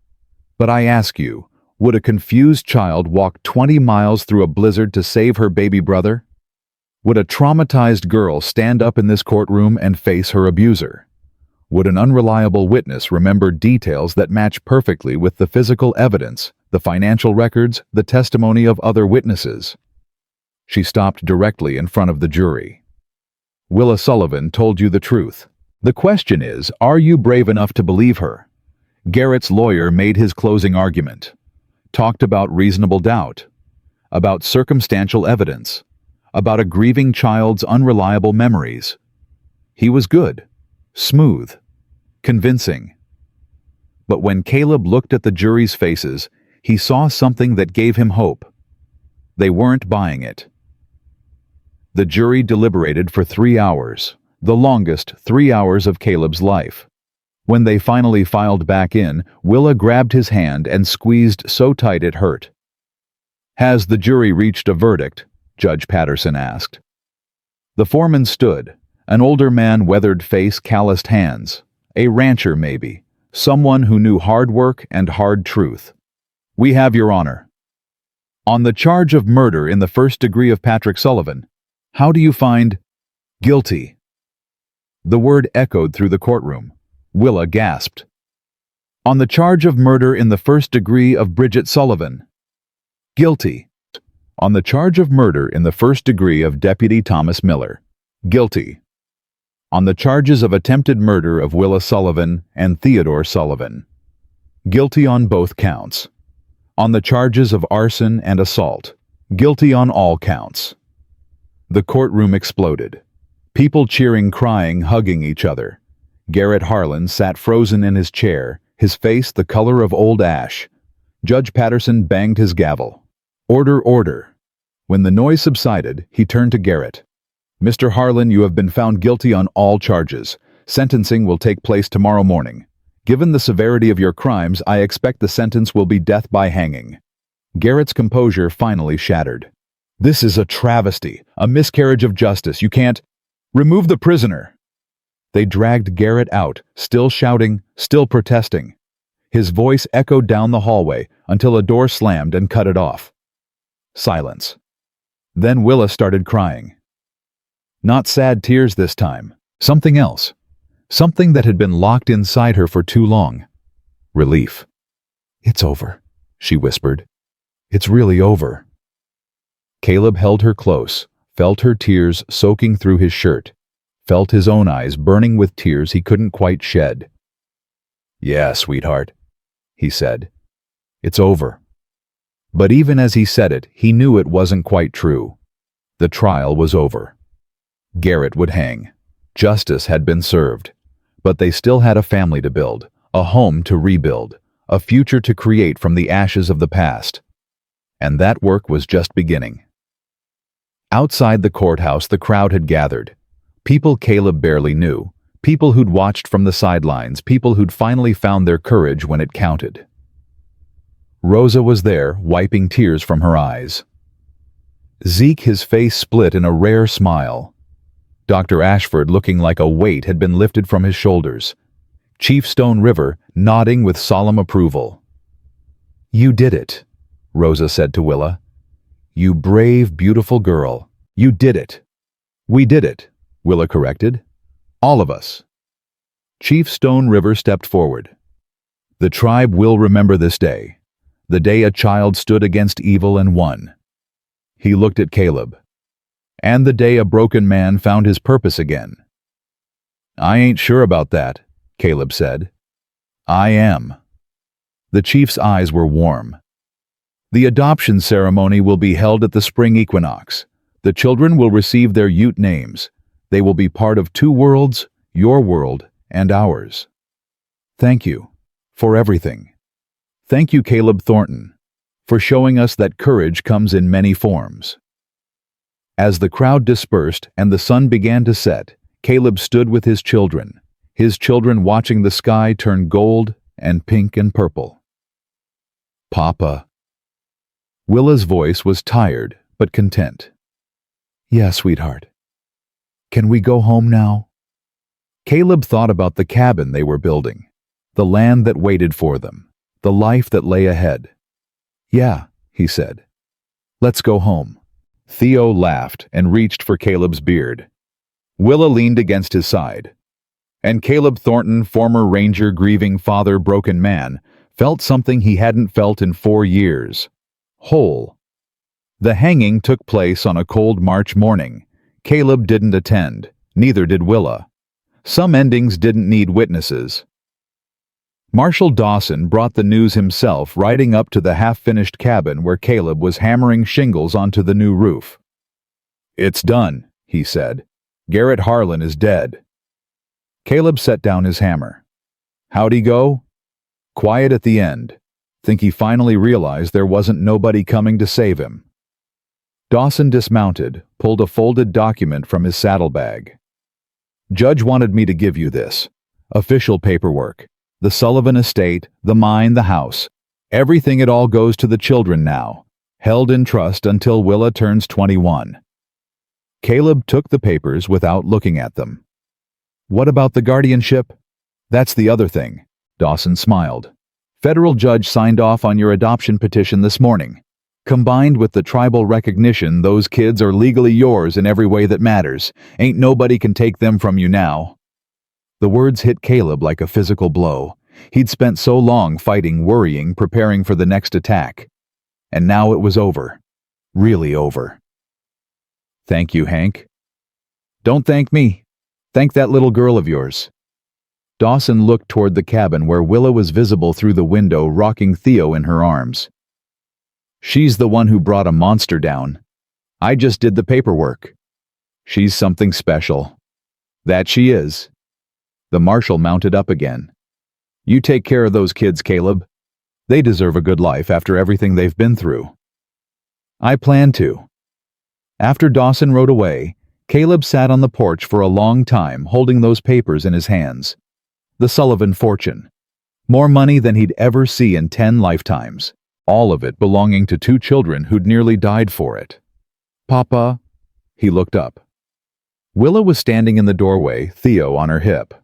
Marshal Dawson was here. Saw him riding off. Yeah. Caleb held up the papers. Brought some news. Garrett Harlan's dead, and these say you and Theo own everything now. The mine, the house, all of it. Willa's face didn't change. Good. Good. He's dead. He can't hurt nobody else.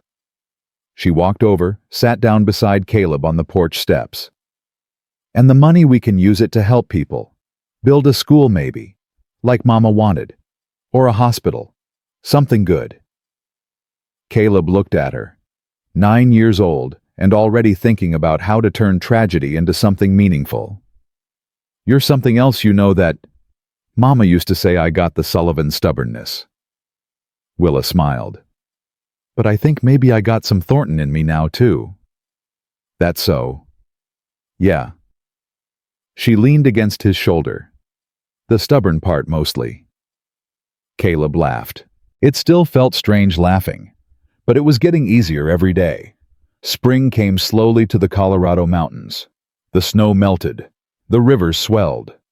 Green shoots pushed up through the brown earth, reaching for the sun. And on the morning of the equinox, Caleb Thornton stood in the center of the Ute village, his children beside him, surrounded by people who'd become family. Chief Stone River presided over the ceremony. His weathered face was solemn, but his eyes held warmth. "Today we welcome new members into our tribe," he announced.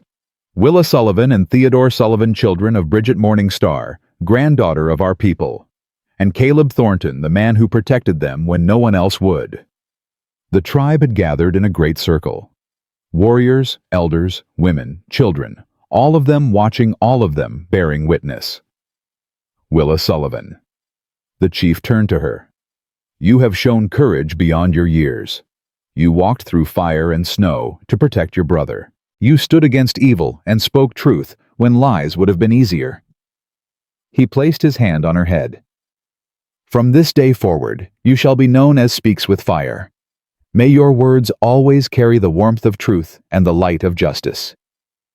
Willa's eye glistened with tears. "Thank you, grandfather." The chief smiled at the title. Then he turned to Theo, still cradled in Caleb's arms.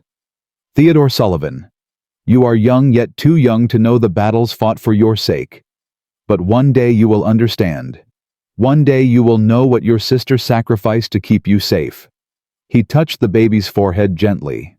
"From this day forward, you shall be known as Laughing River. May your joy bring light to dark places, and may your spirit flow free like water over stone." Theo giggled and grabbed at the chief's finger. "And you, Caleb Thornton." Stone River's voice deepened. "You came to us broken, grieving, carrying wounds that had never healed. I did. And yet, when these children needed protection, you gave it. When they needed shelter, you provided it. When they needed love." The chief paused. "You found it in yourself to love again, even when it hurt." Caleb's throat tightened. "They made it easy." "No, they made it necessary." Stone River placed both hands on Caleb's shoulders. "From this day forward, you shall be known among our people as Broken Shield. Not because you are weak, but because you are honest. You admit your cracks. You do not hide your wounds. And in doing so, you teach others that broken things can still protect what matters." Broken Shield. Caleb turned the name over in his mind. "I like that. It suits you." The chief stepped back, raised his voice to the gathered tribe. "Let it be known, Speaks with Fire, Laughing River, and Broken Shield are now part of our people. Their enemies are our enemies. Their family is our family. This bond cannot be broken by time, distance, or death." A cheer went up. Drums began to beat. The tribe surged forward to welcome them, to touch them, to share in the celebration. Rosa was there, crying openly. "Mijos, my beautiful children." Zeke shook Caleb's hand, his half-smile wider than usual. "Looks like you're stuck with us now, boss." "Wouldn't have it any other way." Dr. Ashford pressed a small package into Willa's hands. "For you. Something your mother gave me once. Asked me to hold on to it for you." Willa unwrapped the package with trembling fingers. Inside was a locket, silver delicate, with a tiny portrait of Bridget Sullivan inside. "Mama," she breathed.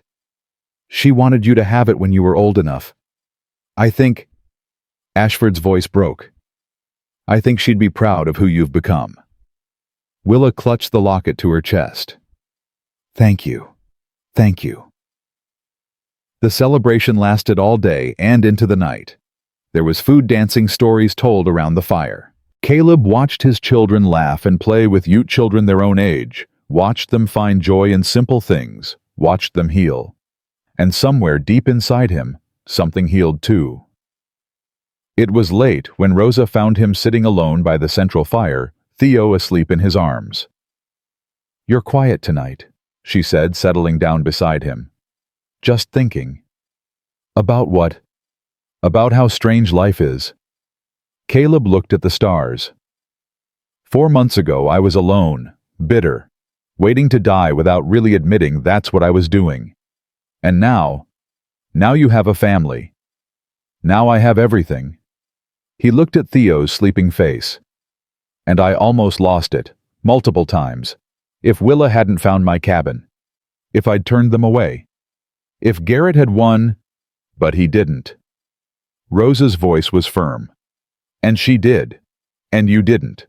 That's what matters. I keep waiting for the other shoe to drop, for something else to go wrong. Maybe nothing else will.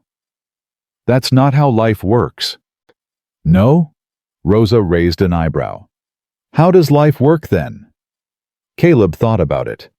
I guess life gives you what you need. Not always what you want, not always when you want it, but what you need eventually. And what did you need? Them. He nodded toward where Willa was dancing with a group of Ute girls, her red hair flying, her laughter ringing out. I needed them, and I didn't even know it until they were there. Rosa smiled. The children needed you too, you know. They'd lost everything. Everyone. And you gave them something to hold on to. I gave them a roof and some hot meals. That's not... You gave them love, Caleb. Real love. The kind that doesn't ask for anything in return. Rosa put her hand on his arm. That's the rarest thing in the world. Don't you dare diminish it. Caleb looked at her weathered face, her kind eyes, her stubborn jaw. You're a good woman, Rosa Delgado. I know. She grinned. Now stop moping and go dance with your daughter. This is a celebration. I don't dance. You do now. Go. Caleb set Theo down gently in Rosa's arms and walked toward the dancers.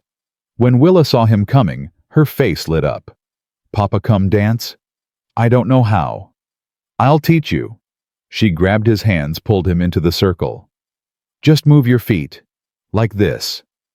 He was terrible at it. Clumsy, awkward, completely off rhythm. But Willa didn't care. She laughed and spun and pulled him along, and somewhere in the middle of it, Caleb found himself laughing too. Really laughing. From deep in his chest. From somewhere he'd forgotten existed. The music swelled. The fire crackled. And Caleb Thornton danced with his daughter under a sky full of stars. 2 weeks later, the new cabin was finished. It was bigger than the old one. 2 bedrooms instead of 1. A real kitchen. A porch that wrapped around 3 sides. Room to grow. Room to breathe. The whole community had helped build it. Ute craftsmen working alongside miners and ranchers. People who'd been strangers a few months ago, now bound together by shared struggle and hard-won trust. On the day they moved in, Willa walked through every room, touching the walls, the furniture, the curtains Rosa had sewn. Theo toddled beside her, exploring everything with chubby, curious fingers. It's perfect, Willa breathed. It's home, Caleb corrected. Same thing. They set up Willa's room first. The bed Chief Stone River had given her, carved with Ute patterns. The locket from her mother hanging on a hook by the window. A shelf for books she was learning to read properly, now devouring everything Dr. Ashford brought her. Theo's room came next. The crib Zeke had built, sturdy enough to survive a stampede. Soft blankets. A mobile of carved wooden horses that Caleb had made himself late at night when he couldn't sleep. And in the main room above the fireplace, Caleb hung 2 things. A photograph of Sarah and Emma taken the summer before they died, and a drawing Willa had made of her parents Bridget and Patrick Sullivan based on the Lockett portrait and her own memories. Is that okay? Willa asked, watching him. Having them all together like that? It's perfect. Caleb stepped back, looked at the 2 families side by side. They should all be here, all part of this. Even though they're gone, they're not gone. He put his arm around her. They're right here, in us, in everything we do. Willa leaned against him. Do you think they're watching, from wherever they are? I'd like to think so. Me too. She was quiet for a moment. I talked to Mama last night, in my head. Told her about the trial, about the cabin, about you. What did you tell her about me? That you're grumpy in the morning, and you snore, and you can't dance worth a lick. That all? Willa smiled. I told her you saved us, that you're the best papa a girl could ask for, that I love you. Caleb's eyes burned. Willa. And I think she said thank you. In my heart. I think she's glad we found you. He pulled her into a hug, held her tight. I'm the one who should be thanking her. She raised one hell of a daughter. Language, Papa? Sorry. No, you're not. No, he admitted. I'm not. The first night in the new cabin, Caleb couldn't sleep. Too quiet. Too still. Too much like the old days, when silence meant loneliness and darkness meant despair. He got up, walked to the window, looked out at the mountains, silvered by moonlight. So much had changed. So much was different now. 4 months ago, he'd been a dead man walking. Going through the motions of life without actually living it. Building walls around himself, pretending they were protection, when really they were a prison. And then, a little girl had walked through a blizzard and knocked those walls down. Not on purpose. Not with force. Just by needing him. Just by giving him something worth protecting again. Papa! He turned. Willa was standing in her doorway, nightgown trailing on the floor. Bad dream. No. She patted over to him. I heard you get up. Wanted to make sure you were okay. I'm okay. Just thinking. About what? Caleb looked at her. This fierce, brave, broken, beautiful child who'd somehow become his reason for living. About how lucky I am. Willa tilted her head. Lucky you lost your first family. Your house burned down. You almost got killed like 6 times. 7, technically. And you think you're lucky. I think... He paused, searching for the right words. I think sometimes the worst things that happen to us lead to the best things. I lost Sarah and Emma. That was the worst day of my life. But if they hadn't died, I wouldn't have been here. Wouldn't have been alone on this mountain. Wouldn't have been the one you found in that blizzard. So you're saying, their deaths led to us. I'm saying grief is a strange thing. It breaks you, tears you apart, makes you think you'll never be whole again. He knelt down, took her hands. But sometimes in the broken places, new things grow. Things that couldn't have grown any other way. Willa's eye glistened. Like a family. Like our family. She hugged him, fierce and tight the way she did everything. I love you, Papa. I love you too, speaks with fire. She giggled. That's such a dramatic name. Says the girl who walked 20 miles through a blizzard. That was dramatic too. That was brave. He pulled back, looked at her. Don't ever let anyone tell you different. What you did saving your brother, saving yourself, that was the bravest thing I've ever seen. Braver than being a Texas Ranger. Much braver. He stood up. Now get back to bed. We've got a long day tomorrow. What's tomorrow? Tomorrow we start living. Really living. Building something good out of all this pain. He smiled. Think you're up for that? I'm a Sullivan and a Thornton. Willa lifted her chin. I'm up for anything. That's my girl. She went back to bed. Caleb watched her go, then turned back to the window. The mountains stood silent and strong, the same as they'd stood for thousands of years. They'd seen empires rise and fall, seen tribes come and go, seen countless lives begin and end, and now they were watching his family, his new beginning. Thank you, Caleb whispered, to Sarah, to Emma, to God or fate or whatever force had brought 2 broken children to his door on the worst night of the worst blizzard he'd ever seen. Thank you for giving me another chance. The years that followed were hard, but they were good. The silver mine prospered under honest management. Willa used the profits to build a school, just like she'd promised, a place where Ute children and settler children could learn together the way her mother had always dreamed. Theo grew strong and healthy, the pneumonia nothing but a distant memory. He had his father's dark hair and his mother's bright eyes, and he laughed at everything, just like Willa had said. Rosa stayed close, becoming the grandmother neither child had ever had. Zeke ran the mine with fairness and integrity. Dr. Ashford finally forgave himself for Bridget's death, dedicating his remaining years to making sure no other mother would die for lack of medicine. Chief Stone River visited often, watching his adopted grandchildren grow, teaching them the ways of his people, making sure they never forgot where they came from. And Caleb finally learned to live again. Not the empty existence he'd endured for 4 years after Sarah and Emma died. Real living, full of noise and chaos and arguments about bedtime and negotiations over vegetables. Full of scraped knees and bad dreams and moments of pure, unexpected joy. Full of love. On Willa's 18th birthday, Caleb took her up to the hillside, where they'd built a small cemetery. 4 graves now, instead of 2.